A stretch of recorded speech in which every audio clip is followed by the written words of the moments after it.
Ali toina. Eu mai sui kau vai ko le skala. Ko inga figuration ai he de ko ia ma. O la o palota, o lo ule. Maua te ena le whaamisinonga le tālu sanga le awhionga ia Paloa Louise James Stowers I lana tangi whaasanga I le official komsino whainga palota ma le awhionga ia toi tai tuave Sakaria o se wainga le neu le reporti. O le te ena ia le whaamisinonga le tālu sanga na tu inantu le awhionga ia Paloa Louise James Stowers ona ele I mawhaiuna whaamaliaina le whaamisinonga e tu sai ma mautu ina atu e langolango ina I le tālu sanga le awhionga ia Paloa.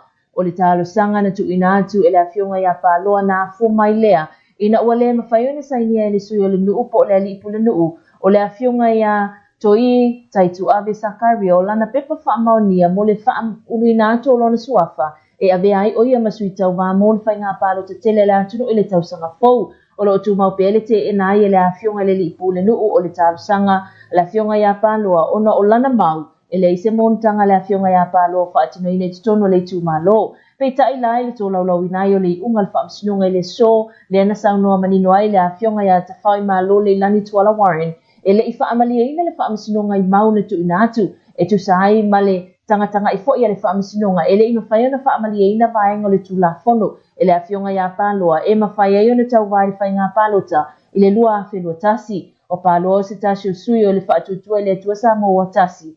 Masa ia I le whaamoe moe e fia tau wā mo le no fōlo nei tu malo fale ate tolu ma le awhionga ia le ala I le pule rimoni a iafi. I le mai ai lao le unga le whaamsinonga le ua whaamautu mai ai le ai o se whainga palota le tu malo fale ate tolu I le tau sanga fau. Tango nā le anga lo tuma ulalo. Aftai le tua. Me kau aftai le tua e whio I mea umoa. Nui whai unga mangi mea e kau ki whai a fuu le wangsi le whia le tua le tali. Al mea vile vi ngai te va ftai le fionga le sao le mato fionga le fionga ia matai ali mana wa ia le fionga o ainga ia me la to umana ma la ngon le fa mo mo ia fa ftai va tu la fa malo ile uso ia Palo ai le sis ia ele sis ole ta ti me o ma to mai fa le nu ma la ainga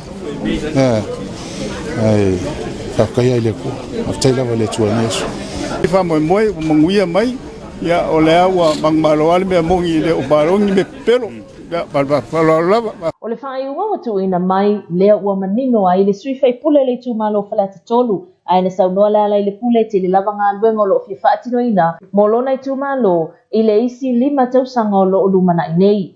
He o pele o se me fuu ni me lu kaka o me ngon maulalo makalo le kua I langa fasingo manga ma whaupenga inga pe poko malaka mai mal whaukaukai me umai e manguia ni fa mo e se Samoa e mo se file mo Samoa o mau file mo le lega ko ku non kai kai inga le fionga le pandemia ma ko e la ko ya ave fa ko ko nga ya la ko mo lango ka ko kalo le so so ngi mai la ko kam fai ka ko malo me le o la fionga ia le ala I le pule o se tasi fo I leo sui mautinoa mo le vaenga wha upu whai e puipuia ia te tau tangata po le HRPP. Vai mo talo ale mo sa mo talolong. Mai le whaamasinonga lava o whainga Palota lea foi ua talia e le whaamasinonga le tālu sanga le awhionga ia Sua Samuelu Sua o le sui le tautua Samoa e avea masui tau wā mo le whainga Palota tele Samoa I le lua whelua tasi mo le tu malo a le pata I tu pai lalo. Se vainga le neo le reporti. O le whaatumulia leo le ofisa o le whaamasinonga I mule nuu I le taiawana leila.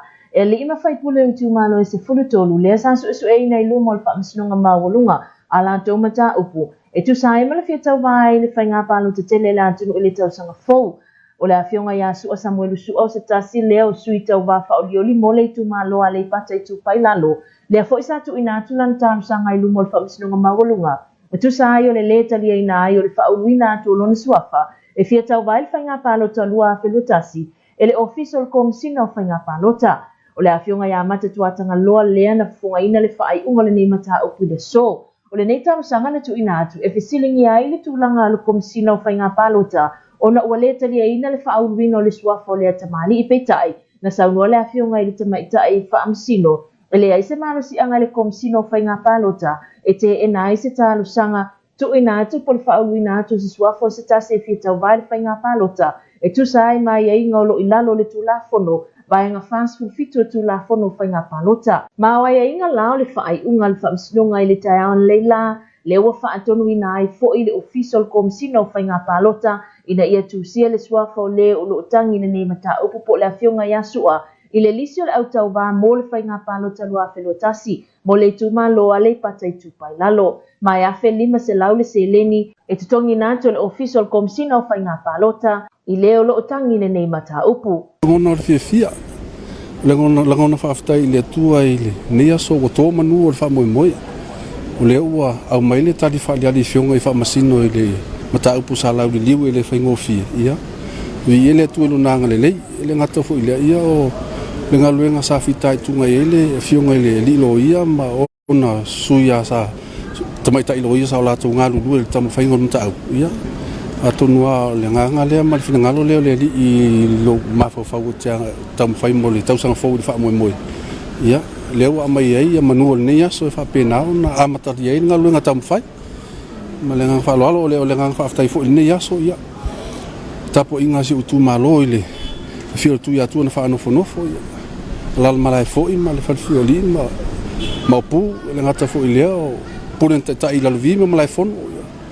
Le tana o le tu ma le li o le tu. Ia ele ngata le lau tina lau le lei ma le malu ia sala o mua le tapo inga lolo na o le mato tu malo ia le pata tu pai lalo. Tamu whainga whainga le nei aso ia. O le isisi mea le ngono le fia le upumoni le aso nei ia. Sa uni su e si ilo na wha. E tau tua e se i alu e sa i di mai a wā le manu ia o le tu malo. Ia.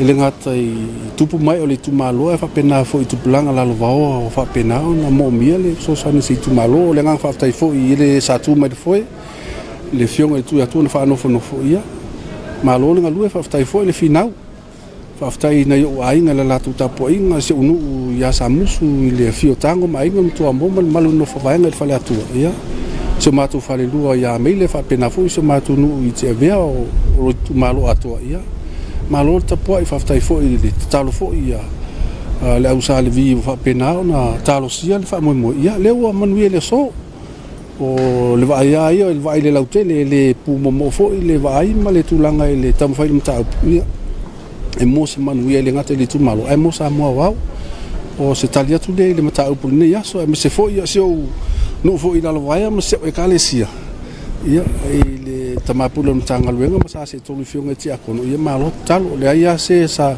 se tasi le i ngapatia e talo mtapua ia wa manu ia mato i manu ne ia so le fa mo pe ona mai manino ia fa aftai fo ile mo le avanua e tamo fa ia se tau tua e fa wa le tau tua ia mo se tu malo le tau tua ia le se tau tua fa pe fatu a fa ina nafi po fa tali se fai tau sang fo le tau tua ia o le va na fai mai ia le lava fa wa ia le foi la to tau fai to so atu le tau sanga fo pe fa pe manui le fa mo mo ia na fa pe na le on ave ia fa mo mo le tau tua mo le tu malo sa mo wa o le fia tau vai o le afionga ia su al whainga palota ona o lo o tele fuafuanga o lo o waia manatu e te tau ona wha aleleia mo lo nei tu malo tele yo ati na e o fa pe na ona fia fa tino se tu malo o le tulanga ia e se matu tu malo wa ia wa ia le vai e foi e pe o se matu fale lua ma se matu no foi i tia via ia e mo ai le tulanga le na o le su le vai su moto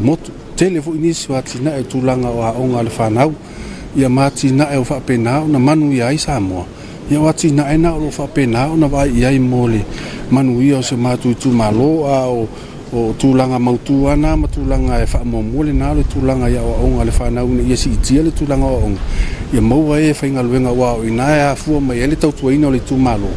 Ia male manuia o le tūmalo mainga. Ia o le tūlanga o le leia o onga le whanau. Ia mise fua le tūlanga tua i le sua vai. Ele ngate lea. Ia o le pili leo lo whanga solo nei i tūlanga o whanua whaleanga nuu. Ia o le tasi na tūlanga o maa le ale i le vai. Ma o le nganga mawanunga fuli nā o le ia i le wha moe moe. Ia fia whaiso mātou sao e tu alalo le tūlanga i tātou whanua whaleanga nuu. Nano leu tātou manino mo tātou i loa le tūlanga mautu. Ia, au tātou wha le tonu nei, ia o whea atu e ia tātou whanau le lumanai. O le tūlanga na, ia male ano au, o tūlanga o atina e o lo wha penao na manatu e fia wha atino mo se mātou i tūmalo, e me se foi o Samoa. O se olo o tau vai lalo, o le vaenga wha upu whai e le tau tua Samoa, ma na ia tā ua lava tā pena ma ua sauni fo i mo le whainga palo te le tau sanga fou. The Supreme Court rejected the application by Paloa Louis James Towers as they were not satisfied with the evidence given in support of his motion. The decision was read out by the Honourable Justice Tafai Malole Lanituala warrant this afternoon. Balo's application against the Office of the Electoral Commission for rejecting his nomination of candidacy due to his forms not completed and his nomination papers was not signed by their village mayor, Toi Taituave Sakaria, and Toi stood by his decision that the applicant did not render any monutanga to his village. Baloa is a member of the Fa'atutua Letua Samoa Watasi political party who was willing to contest the seat of Falata 3 in the general election in 2021 against the Alailepule Rimoni Ayafi.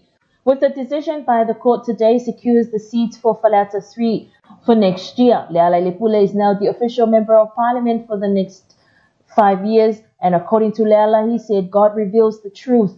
He was emotional as he thanked his constituency for their prayers and their support throughout. God answers their prayers. He also said there are a lot of things that needs to be done for the development of his constituency come next year.